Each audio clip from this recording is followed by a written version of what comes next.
nweta this video kawa ahụ metụ ụmụaka na share button. Yeah? Share this video. Metụ ụmụaka na like and love. Share this video. If I owe a topic I never wanted to discuss, but for the sake of several and so many from my fans, I decided to address it. Otherwise, this issue of Pastor Jerry and Mathias was something I never wanted to even put my mouth there. Since that I refused to say anything about it, and I did it intentionally. It was intentional. I don't want actually me tiono actually me do involved in Ife Basalo, Pastor Jerry and the Mathias. But for the sake of my fans, and then when few of them registered their concern, Hasimes will go. Your silence, just like video melo boss say, Nama Ogo, this mission I know a movement. It has become a movement. It has turned into a movement. And in this movement, your silence says a lot, and your words count a lot. You want to go? You can either build or scatter with your silence or your word. So some of them registered their concern to say, Ezugo, your silence is saying a lot. Please, can you say something? And I decided to come and say something. You want to go? Share this video. Metro Makana like and love. Now, this is the reason why I didn't want to say something about this. The reason is because Pastor Jerry failed to understand that we have passed this level and this stage a long time ago. This issue of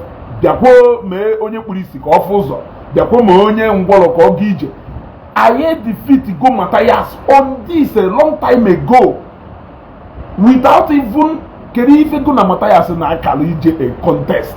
Go na Kalije a contest.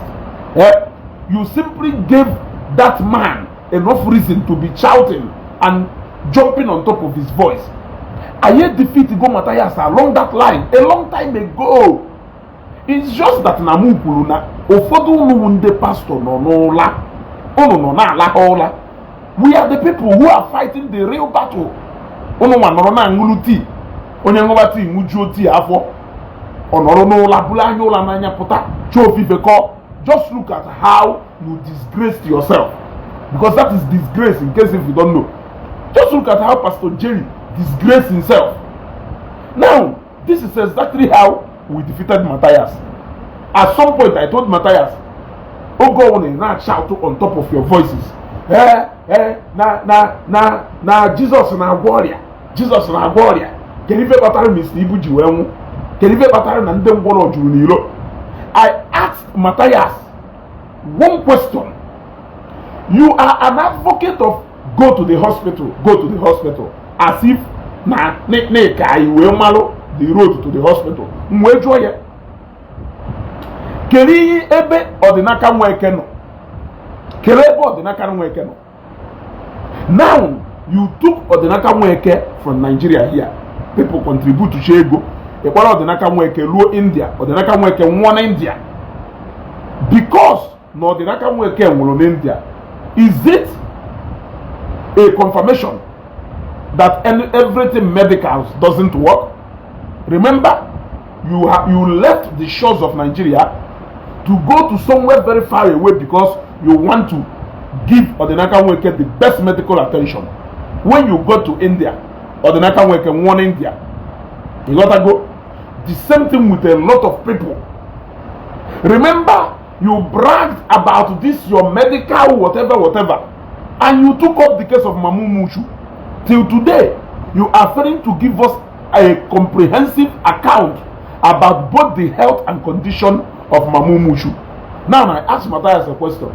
With all these and many failures irrecordable, both the ones we see at the hospital, every minute in a hospital, every hour in a hospital, every second in so many hospitals, or anywhere, everywhere around the world, and a group people from hospital ward, mortuary, and a group people from hospital ward, mortuary. Every day na Igbo buy other who's many mad. 90% of those people were in a hospital. 90% of those people left their house, Ghana hospital. They did not come back again. Is this a confirmation that medicals and that it doesn't work? Of course, you will tell me no. Now, there is no wise pastor, there is no wise man of God filled with wisdom that is going to engage Mathias along that miracle line again, because we have proven it to him.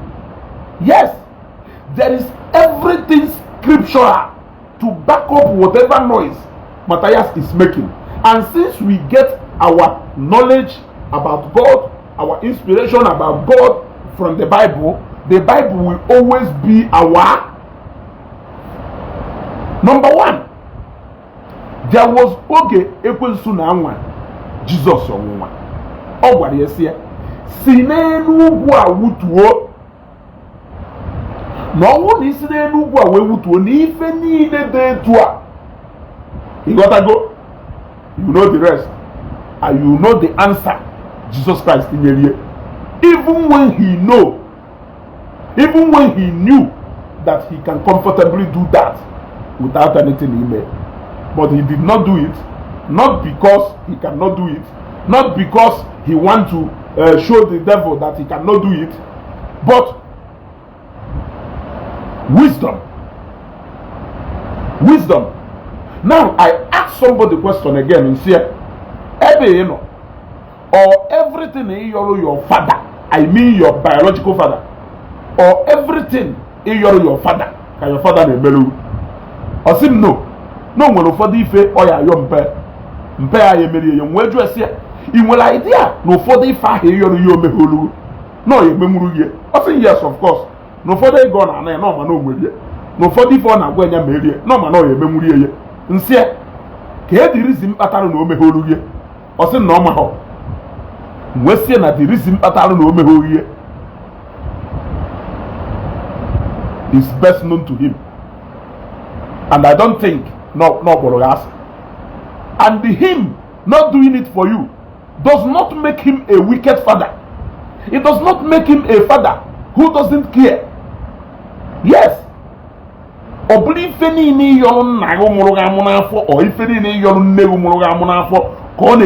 even when they know that they can comfortably do it for you, for reasons best known to them, because no family or Mathias or say no farm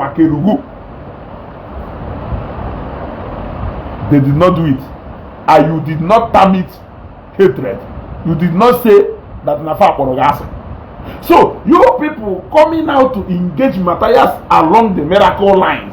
He has come out countless times to say, oh no wopota onye aboloria de tua, or no wopota onye merife do tua. Na iye nye 10 million, nye 100 plus of land. Ye 1 million, ye gonka. He has repeatedly said it. Now, or to seriously for name, Los Zeus will make video about a particular guy. Atushana Lego book way for Niger Foundation Nenugu. The guy got a Niger Foundation Nenugu. The guy got a lot of hospitals on basal kidney. I condemn one kidney. That guy and one, that boy and one.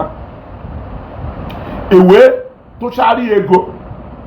Mba to Shari Ego. One pastor who is not known till today.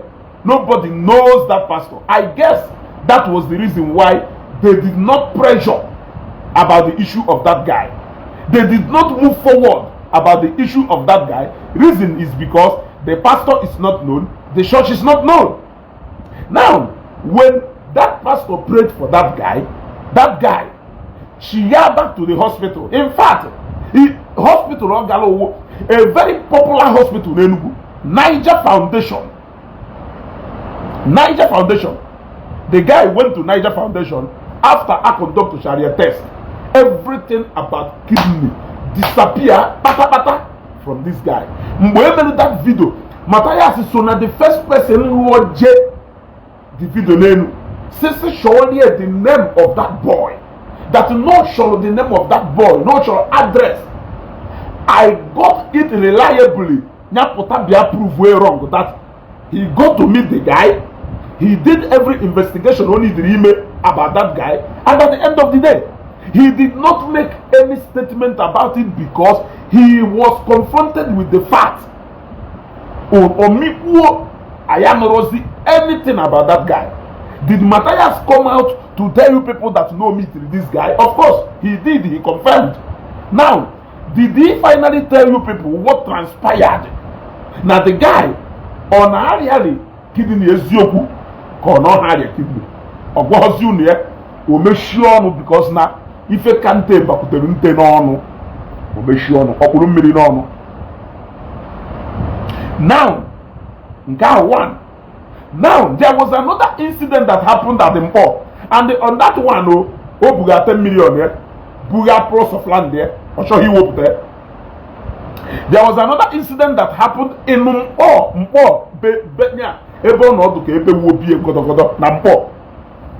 where a certain girl, though blind, don't know this girl this girl received her healing of her sight being restored. Mathias, go to the case.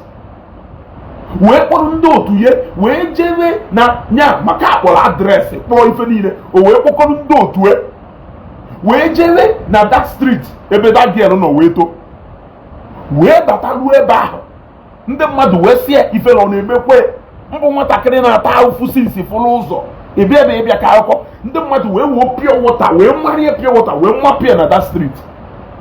Did Mathias ever come out to come and confirm to you people that no confirm that this girl was actually blind, but now she can see?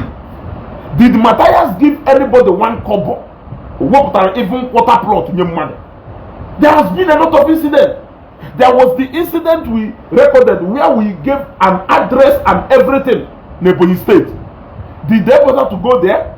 I repeatedly has released more than 5 instances well known na Facebook here. Did they manage to go and find out? Our God heals when he wants to heal. You cannot command him. Who are you? You dare not command him. Only me feno geye. Onyo ge melebele ko ye melebele. Onyo yo melebele ya fosi meluma de bele. All the incidences of what is happening was all recorded in the scripture. So it will be on scripture and a pastor lacking the knowledge of God to shamelessly go on a disgraceful contest with Mathias. If I would the reason why I never wanted to put my mouth on it, because I know that is what they are good at. Confront Mathias on some critical and fundamental issues on a race. Yes, there are places where you confront him just like we are confronting him, exposing a lot of his lies. Don't come and start creating unnecessary sin. We have passed this stage. Now, for you to know exactly what they did, Uncle Ibe was in the scene. The king of Eshakammo, assistant mobilizer and organizer of Eshakammo, Kelafaya Wagaji, was not the scene. We already know Uncle Ibe what he represents. But now, Wagaji, they were in the scene just to show you a well calculated something. I've never heard about this Pastor Jane until this incident email. I don't even know the name of his church. I don't even know whether Nonarie exists. I don't know what happened because Pastor Jeria or a reverend father, or a Catholic priest. Mathias ji wee wolu letter we just submit in a church. Except in a church, na church, I go to church, Pastor Jerry. But I can clearly see either a Catholic or an Anglican church. So this, all these guys are to go used to. Why this pastor ye Jew happen way? You cannot command God on what to do. Yes, you cannot command God on what to do. Look at the case of Job. What did Job not do? Yeah? What did Job not do? But all happened in that condition for a reason and at the right time.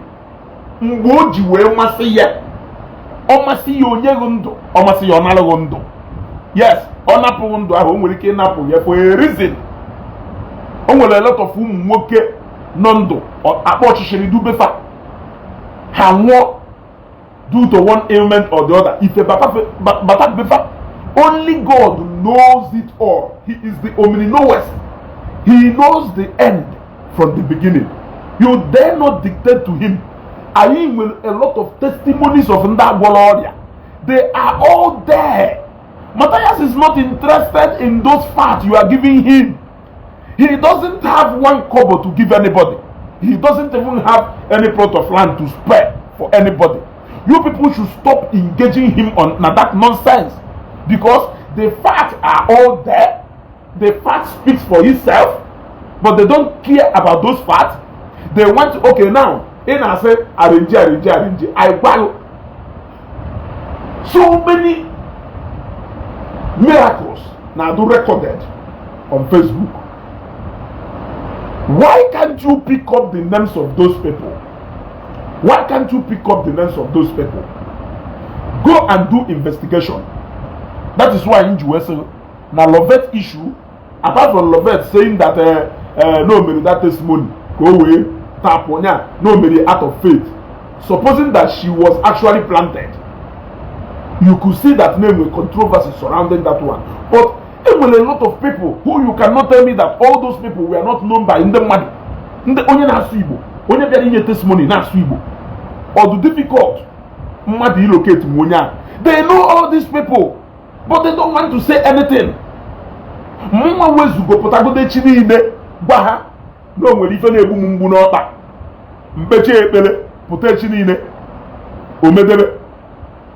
They can never agree. Surgery 2 years ago. In Zambia, Bata made that surgery.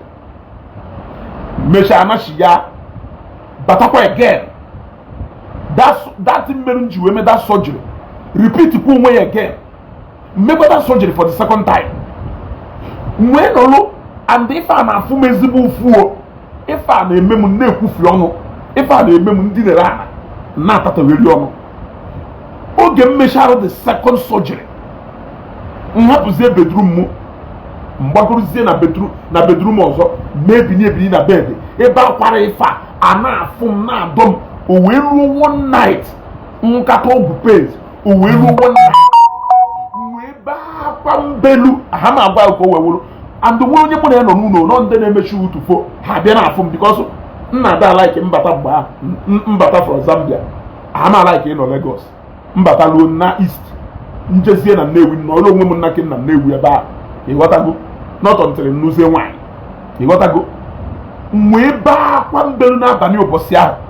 I'm telling you, mwe si God na abani obosi ahụ no wu na nlauchu la na abani eteta n'ụtụtụ feel what this pain no ama aya basini mu no again Chineke anụ na enigwe bụ ife na-ekwu mwe si no wu na nlauchu la teta na ahụ na afụzi m ụfụ ife apụta ọdụ ka edebere m etu awolu mma na akọtụ anụ ahụ nwayọ wee sie na nlahụcha ụla teta n'ụtụtụ echi na ọwụrụ na ife ka na afụ m ụfụ etu o si afụ m na onye ọwụ napụrụ afa chukwu na nkọm na mụ na-eyi m ife.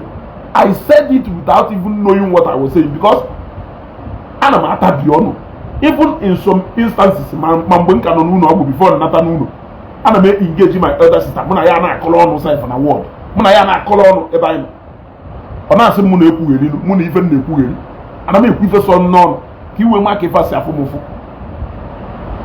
so ka m si edina na mpụta edinere m ama etu a shado anya n'elu siri nwere agide ụlọ n'abalị a wee teta around ebe 2-3 mamịrị kpam na-emekwa ka m nwee nwayọ kpụgido jekwa n'ọnụ bedi ebe m si elitu tọnụ gido tọnụ wee gbere wee je nyụọ mamịrị na-emuvu na-enotisi na mmadụ efiruzie n'ipe n'ozi mba nwoni ọkpa mee n'owonie onwelu no that was the first operation not the second one onwelu my friend na-achọ ịkwa mpe na September 20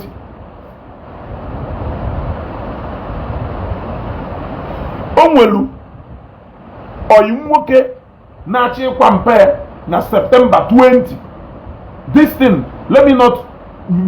thing meru na 2022 or 2021 or 2022 yes 2021 or 2022 o nwere onye nwoke na-achọ ịkwa mpe na September 20 yes na September 20 exactly o nwere two things in your chukwu that night o nwere two things in your chukwu that night number one owo na ahụ na afụzi m ụfụ I want this thing to go now ụbọchị my friend dey bịa na my house ego nji wee support ye na burial mpe ebilite m hom ọtọ nye eye atụrụ m aka na drawer oluo na drawer ngwa ewere ego na-edo otu a na that drawer ka iwe mara na ọ na-ewute ihe na ma esogho ihe agbaghalị o nwere vidio anyị dọnsụ na ada post we ebe nyichi na up and down jebe anyị dọnsụ ego mụ na anyị dọnsụ see foto ana m ada post we picture that was the burial onye kwara uzu ahụ kwara mpa ya ahụ ezigbote enyi m nwoke ọ na-ewute m na m esogho ya agbagharị and ọ na-ewute nya nwa na ọma na ọ chọrọ ka m soro ya wee na-agbagharị ife dị na burial ahụ but ọ da work due to condition m ọ bịakwa n'ụlọ edinerekwa m ofu ebe mgbe sikwa chukwu for the second time sie na visa m na-egbuzi oge ịpụta na m chọrọ ka visa apụtazie ka m si obodo a pụọ n'ike obodo a bụgo m na ha na-emekpasịzi m n'obodo a mmotu ọkpa ọfụọmụfuo mbi n'ihe na-aga manụ ma na-achọ ka mmekpa ebe ahụ ife ahụ merụrụ m ahụ ịghọtago na-achọ ka mmekpa ya ahụ ọga ahụ nakpuo na batrum n'osha mamịrị pụtakwa tidere a na sịkachifo chutufo mbinie mgbadata ana ifunu ndị nọ na do surprise nna ka eke imere si ya na m ụdụ mma emife mmere ntụtụrụ fon ozugbo kpọọ my friend ahụ ozugbo na-achọ ịkwa mpe gwe o nwere ebe nsi site ozugbo bịa bụrụ m ọkwa etu a ife ngarụ na akwamozu ahụ agachalụ m akwamozu ahụ abalị na-agazi etu a na-akpụ akpụ ka iwee malụ onye selego. Now let me tell you one thing. Ayọkwara nchukwu maka visa ụtụtụ ụbọchị ahụ ka anyị jee mochụwarị jechaa mochụwarị na-abata ozu abatagido na-erute n'ihu be the guy ndị buzi ozu na-agbazi egwu na-eme majik na-ebu amansi ka e wee buru ozu na-akpuo fonu m ring ya nwere fonu m pụọ na nkọ mmadụ onye kpọrọ m wee sị m ezugo na visa ga-apụtago akpachala ozu ahụ my friend ya ọmụdo mụ na ekwuorie 1 week nọ ịchara ya 1 week na akpachala ozu ahụ na 20th nọ 1 week n'una si n'una na Lagos na Lagos na upper week njiwe na Lagos onye sere ihu na ike adụrọ na chukwu na atụrụ ụga. I have tried it ebe m give golo up nọrọ at the last minute yọọ ife omelu nya omegolu nya ebe niile o meboholu rie go yọrọ no emelu rie. So ewulu a pastor wee na-achọ ka ịpụta on a miracle contest he just will chọ ka ịbịa disgrace onwe you. God cannot be an author of confusion. We have defeated Mathias along that line a long time ago. Mgbe anyị na-eme ife anyị na-eme along that line. Ọgwa ife anyị na Mathias na-emezi kịta abụrụzi about miracle. Ọgụrụ we have passed that stage a long time ago. So oge ndị mmadụ na-asị m bịa ka ị bịa engage ndị ana. No, I never for any reason mmeju wee bịa mee because we finished this a long time ago. We finished this a long time ago. I gave them instances of recorded miracles. I told them, go and verify. They did not go and verify. None of them cared to go and verify because they go for na for how you whoop that. Okay, you need richer when you man. You are way richer when you man.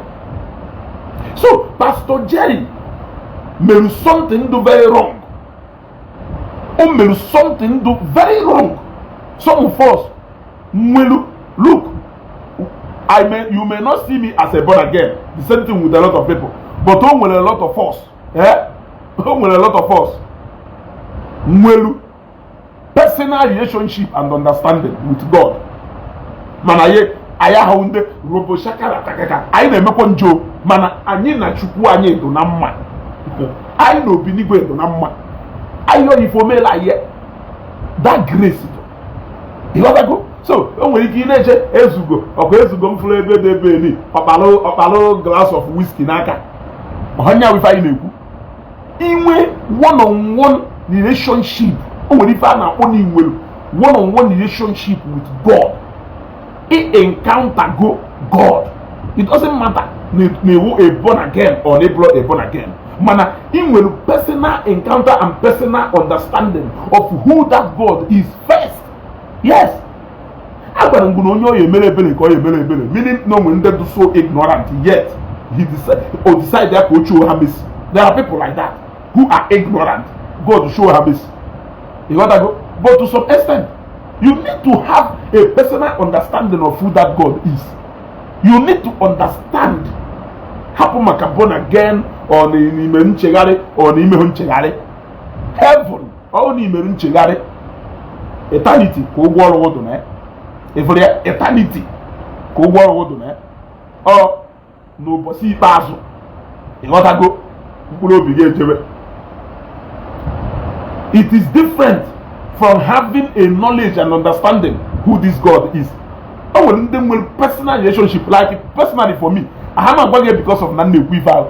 I may not be that born again enough, but I can sit down here, when one-on-one discussion with my God, and don't amen. Epelema he book, epelema ha kale, 2 minutes or 3 minutes. And we making no nime boss e tua, no nime boss e ba. When that conversation, and it will happen. I am not going to go. If ntowalanya no yeli don a minute or 2 minutes prayer, a safe gonya, a safe gonya. I'm telling you, that is how I understand this God, and even that understanding. Namu manayo ife no ne menunya. He has never disappointed me, and the few when goes to where do, when we can see where. May okay, and with that understanding that this is how he wants it to go, and that because it went that way, it will still not put me in shame. Yes, to say, God, please do not allow epepona ki fele mem, epepona ki fele mem. O nwere ike ifa na ye oye melu nya, but oye pe ki fele mem. Because o nwere ike feel na ifa na me need he no melu mi fe do to a, di fe do to a ye me, or no melu mi fe do to a. No ye je. A lot of people go to na moto. Woro moto ha je gbu onwe ha. Yes. O gota moto ha na wuno Christmas wona bini nwo. Mana owu na mgbe ahụ na ekpe ekpere ayo moto ha na moto ha abia ho. Or na Chukwu deny the opportunity of buying that car at that moment. O ye feel na Chukwu kporo ya asị. O ye feel na Chukwu kporo ya asị. E oto kudi fa na ekwu. Mmadụ emegide n'ife nweta visa taa ya ejewe obodo oyibo in 3 days time nwụọ. Mana ọ bụrụ na eri ọbara maka visa ahụ nweta ha esi na Chukwu kpọrọ gị asị. Every disappointment is a blessing. Let me tell you, ọkwa ifuru mo ife owu na mfeluru ime Adam enwe regret or kanko ne. Because I don't believe kanke emeho amamunka eme. That is how I have understanding about everything name in this life. Everything name in this life. I really weep over things. Even some things that are capable of email in West sleepless night in a meme like this. That is Ezugo. Because I may not be a robo shekeri bebe kind of Christian, but I know and I have a big understanding of who that God is and what He is capable of doing. And that is what makes it different. I can sit down here and have a 1 minute or 2 minutes discussion with Him, and it will happen. I'm a barrier. I'm a church. I'm a pastor. No. But I am telling you the reality. So why will you go low to go into on a contest with Mathias? Only mano a carnal human being, a carnal janja with thinking and understanding. Mathias, yeah? I have seen miracle. And look, let me tell you, it is not every miracle God do meluke ya sustain ugo. Oh, when they go do miracle na business, ha abuse way. You still need some level of wisdom.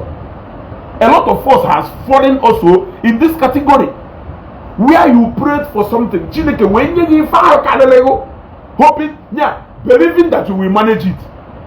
In mismanage ye. Connection you never worked for. Connection you never knew in this life.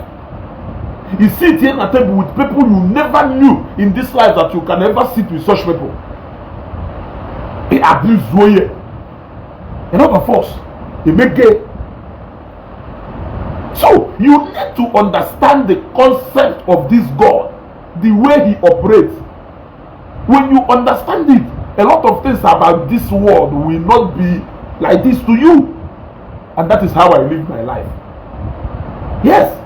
So I was glad in a chem robo shekeri mama can be from Genesis to the Bible. Na Revelation. Eh? Ohonya uni monye chukwa. Yes. Ono doka no na amuro no 5. Mana ni 5 aha amuro. Nwelu 2. Nwelu understanding of onye no like o man no. Ono doka ha na abana connect like this. If I see ike onidro di ime quarter of if I email before we to the man. Ana ekwu na aya ga oputa ha so you hope oye ekwu much nwoke agbatuo. That is the kind of understanding of this God you need to have. That's why after I celebrate, even these guys are simply ignorant. They are simply ignorant. Things are happening and we are seeing it. We are not blind. Yeah, we are not blind. You people claim that you are the wisest. You claim that you have seen it all. But among you people came when they can do most backward people. I go to Mathias church in Ampo. I say, is this the kind of liberation I want? Is this the kind of salvation I want? Ndi mianworo na ndezanworo. Ndezegworo. Eh? Ndezegworo. Eh? Who are they? If I have believed in reality, I have faced goal. What has it been able to? What impact has it been able to create in their lives? When you ask yourself this question and you see the answer, you leave them. The rest is history. Let us confront Mathias on critical issues about the matter. Let us confront him on what is obvious we are seeing. Forget about any spiritual matter. We have defeated them 100% on spiritual matters. I am telling you right now, they have been battering with making us to understand that this world is actually more physical than spiritual. Njoo for you mefa. Oku ireti na ya na nenu pe di lo ebe onye dukaru encounter onye nwugolo amụọ since number one. Number two, elonlo ebe nọ na Lagos, elonlo ebe appear na compound o na Nnewi, ije akwamozu, ije wedding.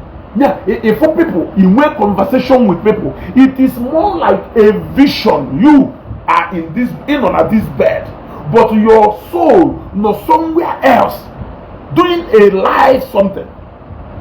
Is that physical or spiritual?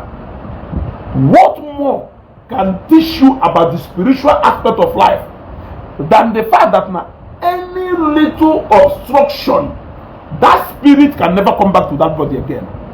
That is exactly to show you that there is a clear difference between physical and spiritual. Yes, there is the spiritual part of this life may exist. Okay, when you come mad again, we see it. All na mad war since life is physical. All na mad war or physical body in our foot. The answer is no. Meaning no mwelu, something you don't see that leaves the body like this, then the rest of the body in at the wall alone where 6 feet osbo, because not go useless. So how then can you tell me that nemwelu ajani otekwana ajani wandem otekwana? Happy to see you again, brother. Yeah, you know that good. It seems that life is physical. Why would you wear this physical body toward Hapa? Madana, Manankina Punime mother, when one can that fanya. Even a doctor cannot see you the moment they put. Daro Aja. Now, we have had instances where people encountered somebody who got more. We gave them so many instances. I told some of them that as of after 8 to 9, my mom, before my mom could be the last Ume Okubin na teaching hospital, she already made about 3 to 4 appearances to people who are not anywhere in Unewu. Yes. She even made an appearance to somebody around maybe after 6 that same day in a bus in this Lagos state. Together in a bus in this Lagos state. Yiri white and shedding tears. The person fear koja. Tom was on 9 or 4 years. The other person non a palo be. Ne television. No kata Tom was bo fear. Oga baru mwanu to na kan nibe. Obine na kwa adanne bana ruma ofozie. My sister say her no na enu na pala enu ne television. No kata also from nowhere the whole place is locked both the windows. Window mroge akushi net ya akushi. Oswa no kata febata na palo ebe hano.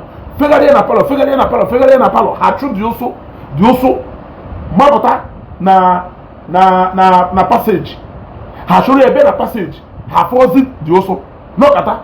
My younger brother onye nke ifu toro ogologo kita aho ne ka odo kita odogwa na aho ne mgbe my mom nwuru na 2012 no kata bia na palo ebe ha no si ha bia no so aho no na ihu do momi ha we pota o we wu no so aho je ni ihu do my mom je se to amakpulu ozbo no ha pota di osu fefe what that say aforce di osu again ife dapuru nke ntolo direct no hey mom ya nwona mgbe ahụ nwoke onye kpọrọ ha gba ha n'ogbe ife mere. You are so blind if you keep doubting that there is spirituality to this life. You are I won't even want to argue with you, because arguing with you will be more like arguing with a small boy of 12 years. 12 years cannot even do that lame argument. 12 years cannot do that lame. argument. My grandmother nwolo mgbe my mom jebusisi mgbe my mom kpọ ndị ekpele wee jebusisi ya ife o ji wee mee eze nwanyị. O nwere nke o ji wee sibe nna ya wee bịa o wee je zuo nke ahụ and my mom mwe because anyị ma ebe ife adụ na room nye mgbe ahụ ife adụ n'isi bed ya na aja etu a owere akwa white kpuchie ya. My mom jugidoro ebe ife ahụ dị okwe ekwe jugide ebe ife ahụ dị okwe ekwe mana mama nwụ ha onye o ji gwa ebe ife ahụ dị wụ na Abuja ka ọ nọ and onye ajụ na ọ ya bata akwamozie na ọ ya nọrọ ndụ etu a fụ ye elowa mama na ana na ọ ya akwụdo nwe o wee si na Nnewi ọ nọ na baị na my house ka ọ nọ wee o wee si na Nnewi na mmụọ wee na Abuja wee je gwa onye ahụ onye Nnewi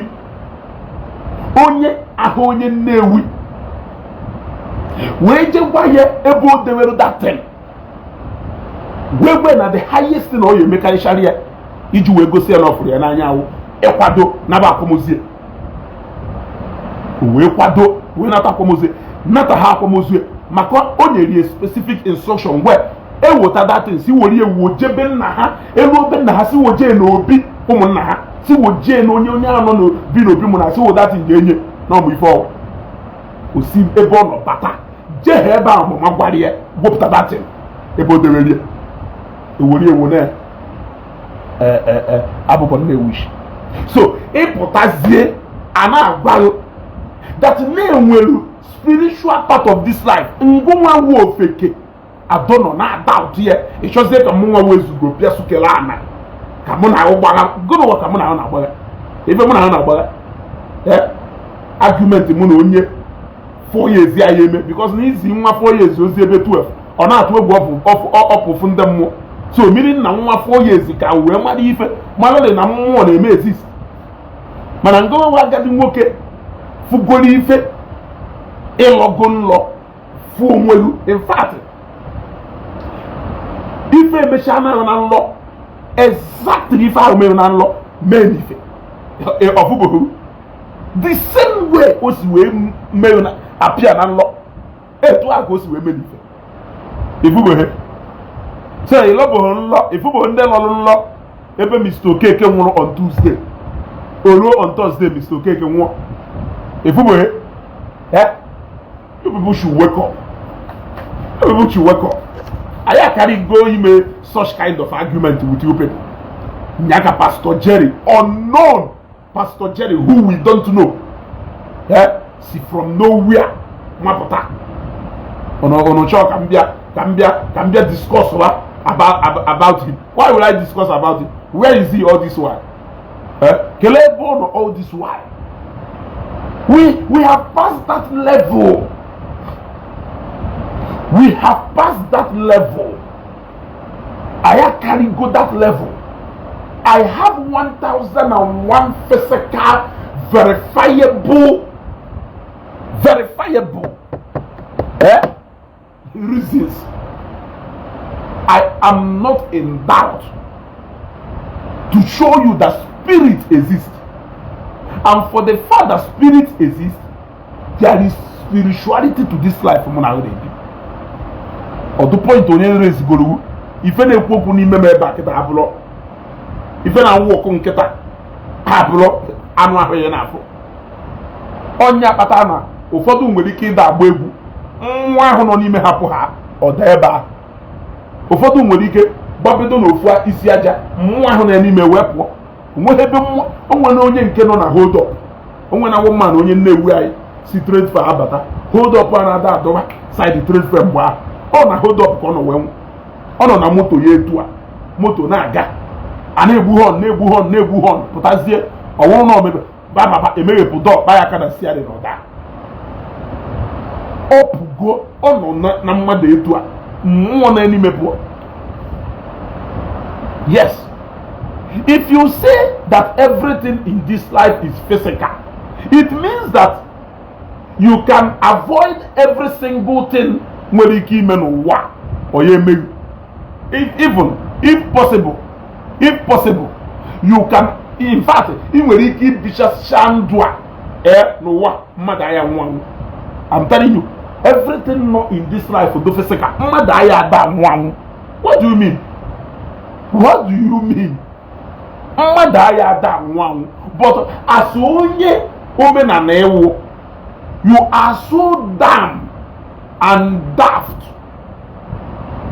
I am not talking about ndị dụka aja ani ha, ndị believe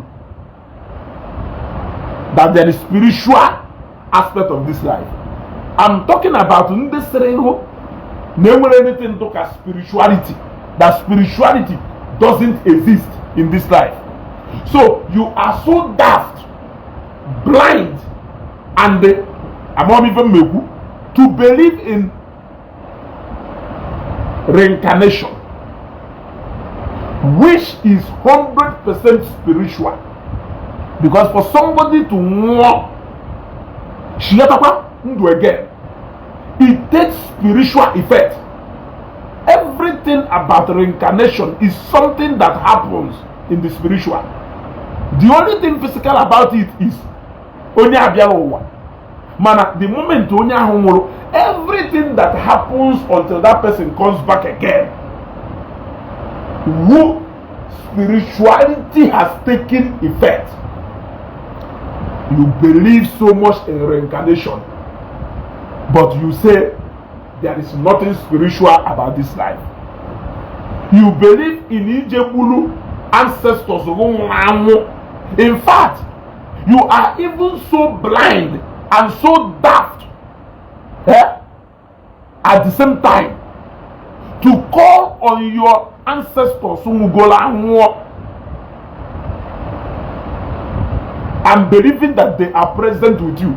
Nebeno enyegu mmanya ijegbapu ya n'ilo, enyegu nni ijetupu ya n'ilo. Onende ka ị na-atụpụrụ ya? I am asking you. Ọkwọ ndị ahụ ngola anwụọ ka ị na-enye ife a na mmụọ.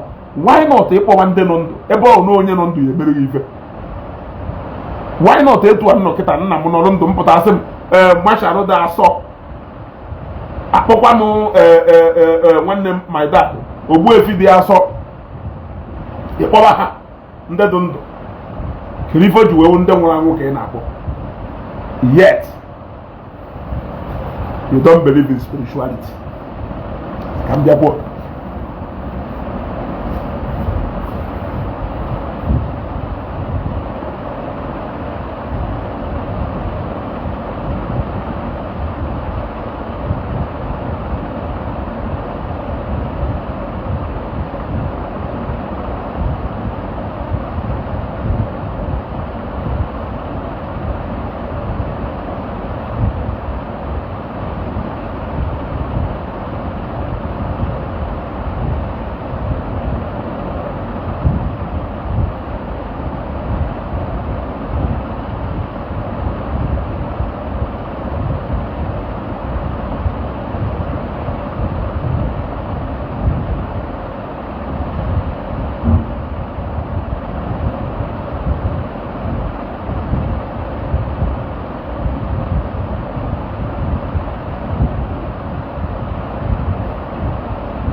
Biko gbaghalụnụ na akpịrị kpọrọ m nkụ di anyị You gotta go. So that Pastor Jerry, going to Abola affair. Onwe Kotelule. Also, wait a mule. You gotta go. In fact, there is nothing my God cannot do. Manon emi feye. Na mgbe o nwere egwu agụrụ sị ndị Dynamite egụrụ ọ bụ chi nke na-eme ife na mgbe ya o unu lenu na o mewe ife ahụ juru ụwa anya ụmụnne m bịanụ Chukwu emewo ya ndị enyi sranụ soro ṅụrị ọṅụ Chineke ebunyela m unu bịanụ ka anyị sị ya chi anyị imeela o wee sịgụ n'ọwụ Chukwu nke na-eme ife na mgbe ya mmadụ ahụ etiri ya iwu ihe etiri ya iwu yes ihe etiri ya iwu mgbe sọrọ ya ka ọ ga-eji wee mee ife I have a bottle of fruit wine here yeah? So I have to ka m dajụọ akpịrị maka etikatakwanu mkpu a na-eti like ife a na-emekwa na adụ isi emegho many program today but due to na m nwere somewhere m nọ.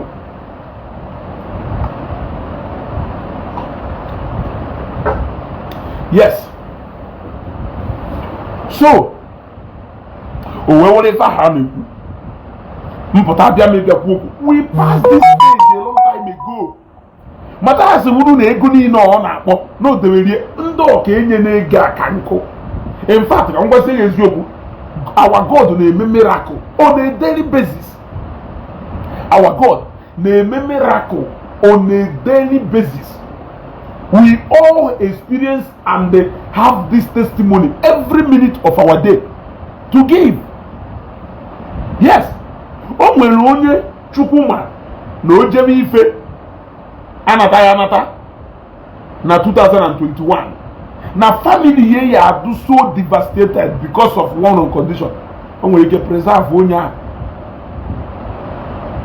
You gotta go until such a time.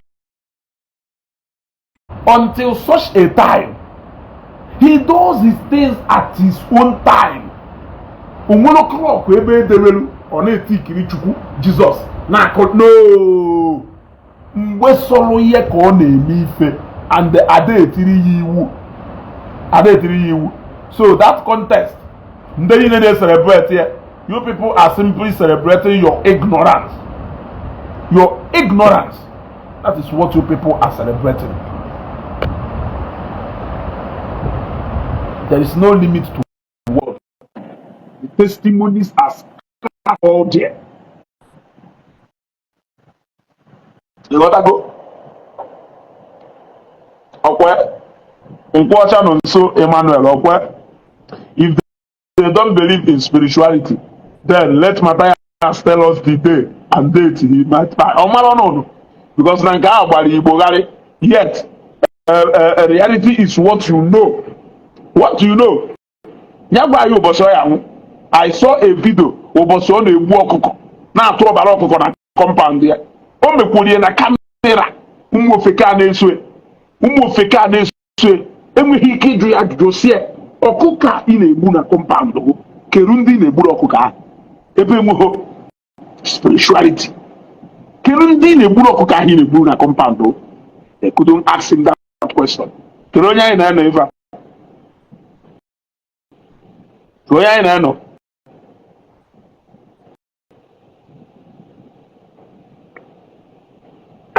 Okay.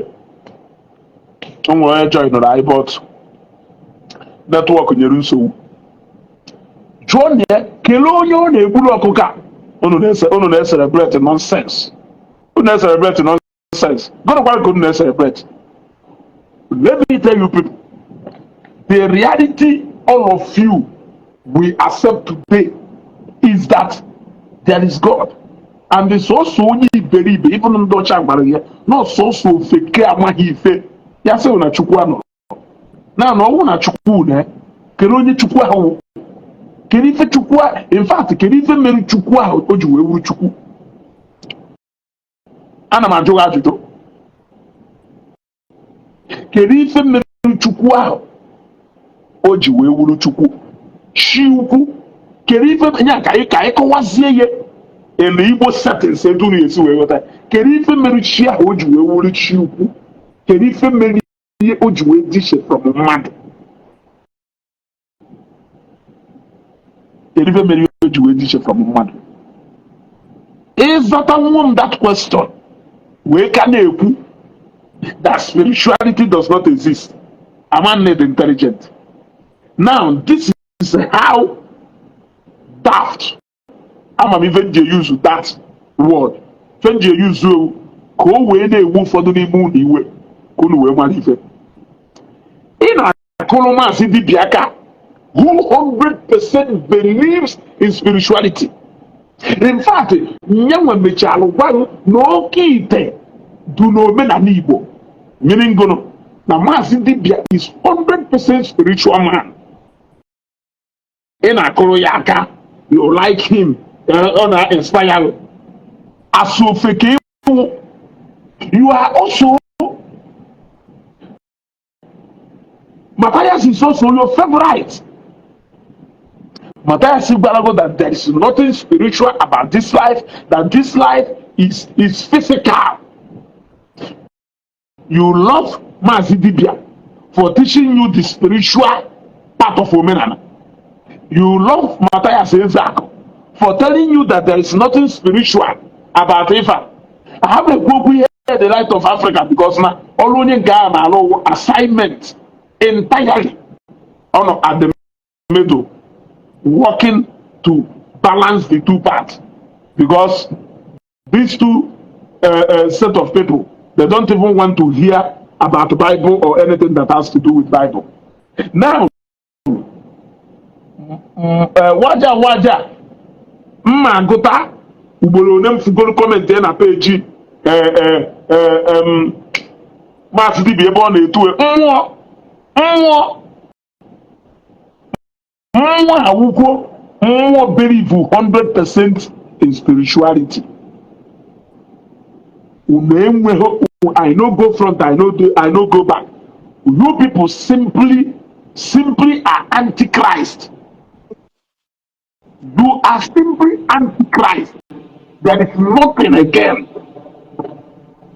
You believe everything that has nothing to do with Christ. That is what you believe in. Okay, one name Odogu. Okay, if you know nke ije send the request we mara. I can my first page phone calls. I can my first page for the other one. Oh, one name you are welcome. I don't happy if you what the one now. What the good is.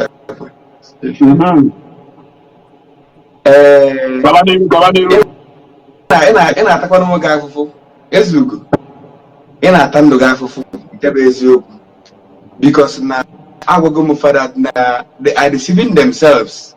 Telling me that when reality hits me, I will know that spirituality doesn't exist. He's talking out of sense. Because if you believe in Omenana, without Odenana, you are just a half-baked human being. Because no one has everything I'm going to mad. I got to go to Namu. I want them last 2 months ago. I didn't get a net note. I'm all over. You hear the mad one energy. When the energy moves out, the body becomes lifeless. But when the energy is still in, the body became life. More than just like it being a middle transport of every spiritual aspect of life. So you telling them, teaching them is just like wasting your energy, because people know that is why I made the argument. They said they believe in ancestors. Yet, how do they not believe in spirituality? They don't believe in ancestors. They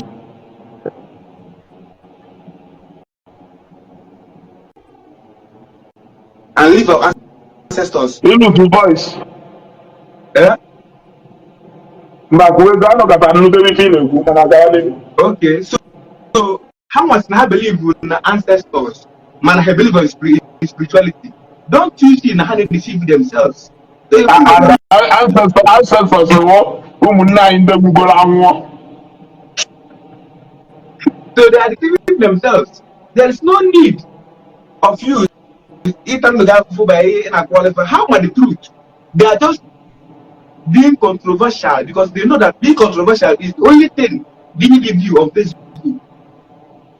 They give you people money in them. When you are not controversial, people will not come and view your teachings and your things. So they are being controversial. So like how we can absorb over you. That's all I have as content creators now. So everybody know in life, man, we had a more than money. And what they did, and again, I told them our ancestors were banana. I have always emphasized on this. Banana is a personal thing. It begins with you and ends with you. Oh, what a total to blow up. And when I even do Meloko man and a Moko Nana. It's all in a Moko Nana. You're not even telling us about Nana now. Now, in a focus of Mobana, what has Jesus done to you? Face your reality, face you have in accusing the mother, and leave Christ out of it. Allow me to believe in Christ, to believe in Christ. Believe in your own, let other people believe in their own. Live and let live. Believe and believe is not a bad thing. Dibia Jade, almost even John Egba, almost even John Egba, brother, voice on a court. Okay.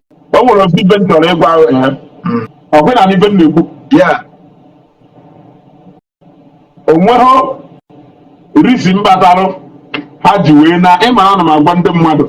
Sometimes, when you can actually prove something, it won't not. Like I must not. Before me prove something. Why do I say so? They only thought that the only way Ameriki will disprove the existence of Christ. Never even Now the only way how you will prove right.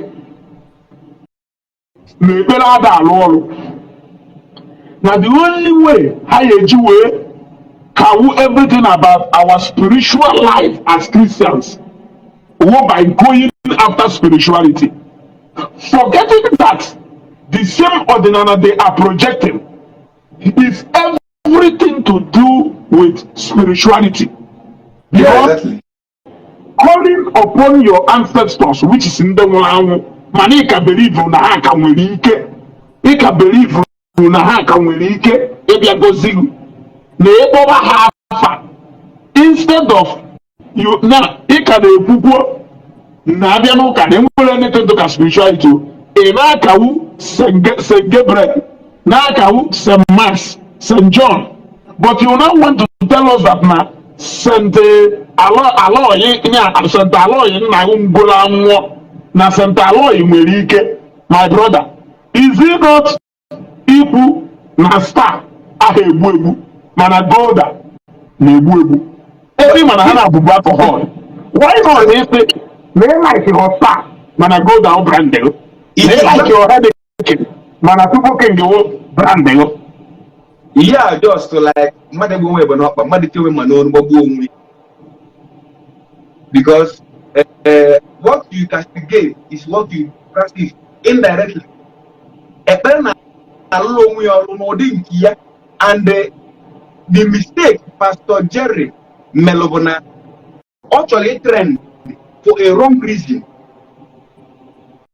Yes, he wants to trend on a wrong reason because actually make us na however nando kamari haneme, which I also emphasize that look at Hanol Casino. Manonyo Kibati go prove you are not prove Oma no man bed and Omana. If you challenge somebody with God, God will disappoint you. You know why? Although somebody like can't challenge, God cannot challenge anybody. He does his own thing on his own way, at his own convenient time. You don't give them time. You don't give God time. God does his own thing at his own convenient time. at his own time. You see to that point.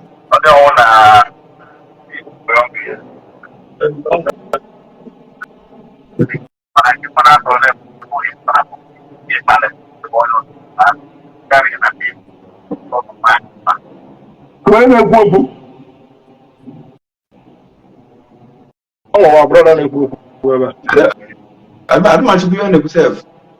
okay, if I have to do Guru Juru. Okay. Let me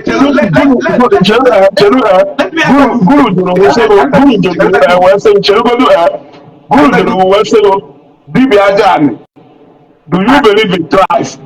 So because you believe in spirituality, you offer your name and confirm with the existence of Christ. Chekanzia. Guru Ezeaku, listen to me very attentively. It is true, I'm once a Christian, a bona fide one as a that before Ezeaku from Noah's ordinary. I'm not condemning Christ. Do you know why? He's about to condemn Christ. Christ existed during his own time. It may not be the name Jesus Christ. Now, people of church uses his name. It works for some. It doesn't work for some. Because it works for some, that does not mean that Jesus Christ ever exists. I believe in my ancestors and the Yawasardinan with my full chest. So, do you believe in Jesus? It's like just like asking me a unnecessary question. Because what point is in here? Now, do you believe in your ancestors? If yes, why do you condemn spirituality? Guru Ezeaku, now come up and answer me.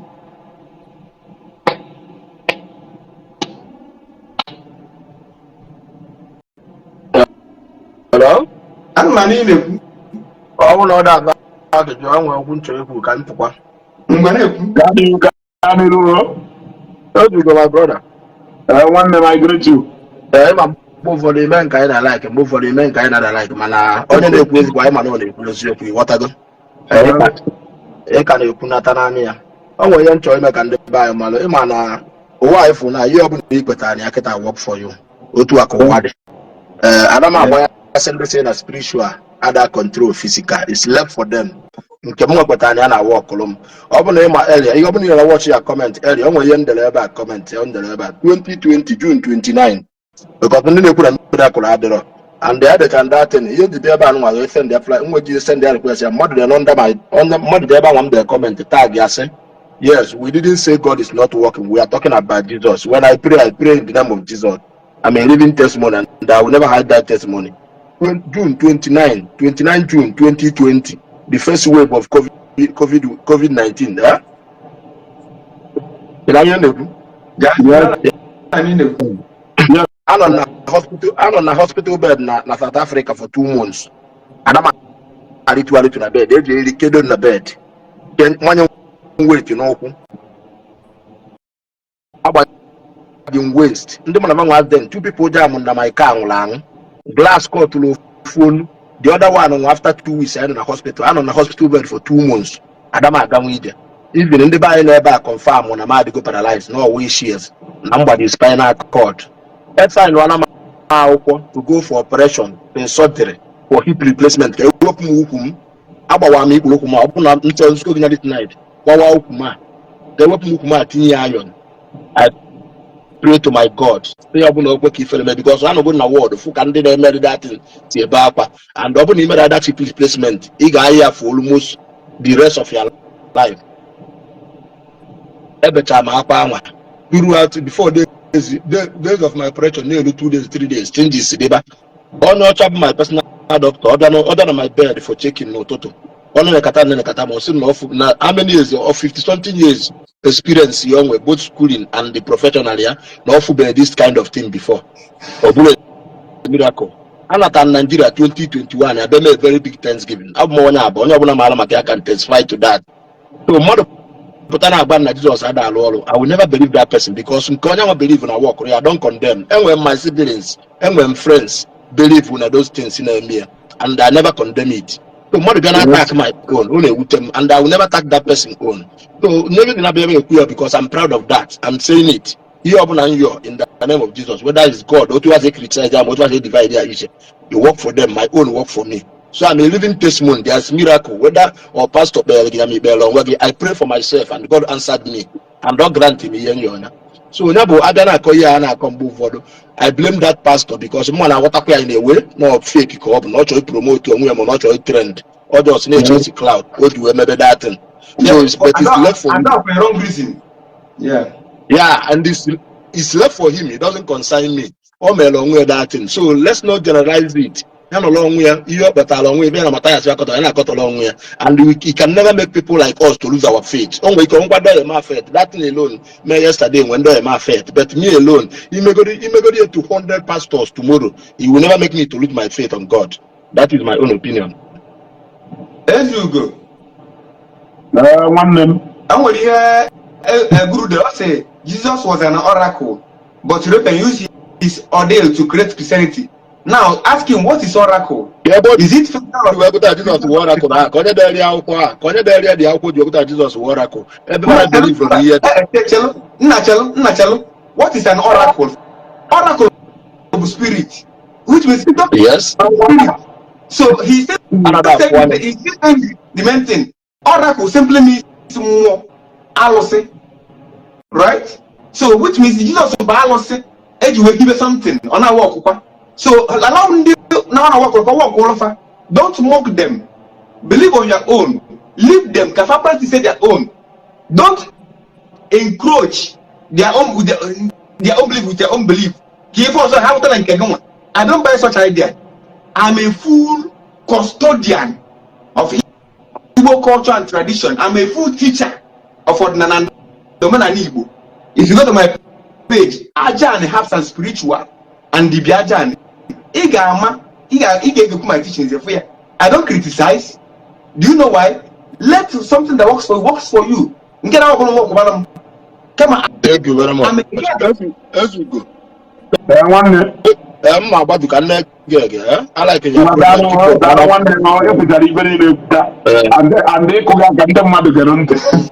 Thank you very much. So, upon Jesus' oracle, it simply means that he knows that no one behind, and the more we laugh after the more for Gaza, and the nature more melody, man on at his own will.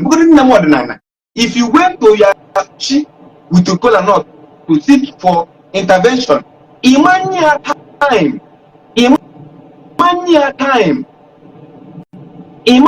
time. Okay, at his own convenient, Yachi will do it at his own convenient time, not on your own terms and conditions. But then so, Guru Nebu, that have you tell pastors to live without a man? It doesn't matter. Open I say, Pastor Segi, Rapomanan. He wasn't for being there. You don't need to reply the pastor. You kept quiet and kept mute and be going.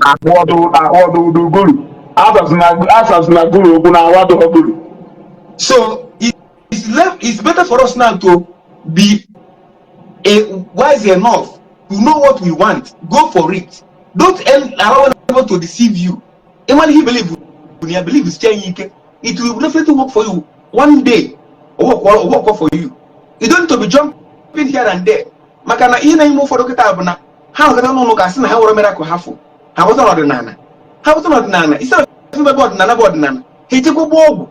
That's not nana Brazil. Has the toka. Jump what's it? How much that man for? A good problem, young farmer. So that's the problem. I can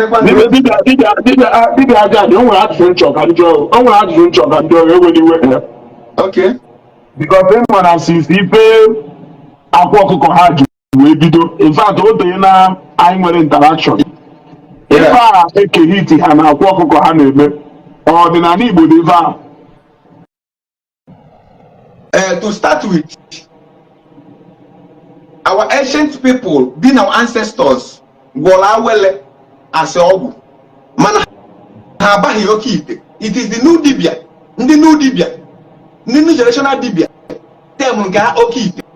Now for some of them now use some parts of human being n'ụdị ka were revitalize the ọgwụ mana ndị gboo etiro human pass because they know that anybody that kill human pass n'ọgwụ ga-akpụrata arụ na igbu mmadụ ka ọ bụ. Ndị gboo gwara awele quite alright. Yes, I know. Man, of course, you didn't catch that because most of them gwara awele. Yeah.